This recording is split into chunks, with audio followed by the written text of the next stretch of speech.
ते आम्ही लोकसभेच्या निवडणुकीमध्ये यांचे 400 पार खासदार झाले तर हे संविधान बदलतील हे आम्ही म्हटलं होतं. तो आजही संविधानावरचा धोका टळलेला नाही.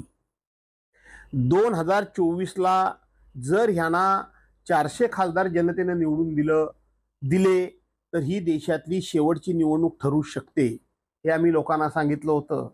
कारण रशियाच्या धर्तीवर ज्या पद्धतीनं पुतीन यांनी निवडणूक केली त्याच धर्तीवर यांची पावलं पडत होती. परंतु या देशामध्ये लोकशाही किती बळकट आहे, किती भक्कम आहे हे पुन्हा एकदा दिसून आलं. जसे देशपातळीवरचे अनेक मुद्दे आहेत.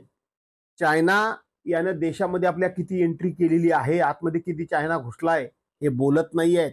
का चायनाचा सर्जिकल स्ट्राईक तुम्ही का करत नाही? एक पाकिस्तानमध्ये सर्जिकल स्ट्राईक केलात की नाही केलात तो कोणालाच माहीत नाही. पण त्याच्या जीवावर तुम्ही लोकसभेची निवडणूक एक जिंकलीत. तुम्ही पुलवामाच्या हत्याकांडातल्या जीवावर एक तुम्ही निवडणूक लढवलीत. पहिली निवडणूक हे कालाधन आणू, दाऊदला पकडून आणू, पाकिस्तानला संपवून टाकू, चीनला घरात बसवू असल्या वल्गनांनी तुम्ही निवडणूक जिंकलीत. तिसरी निवडणूक तुम्ही हारता हारता जिंकलेले आहात.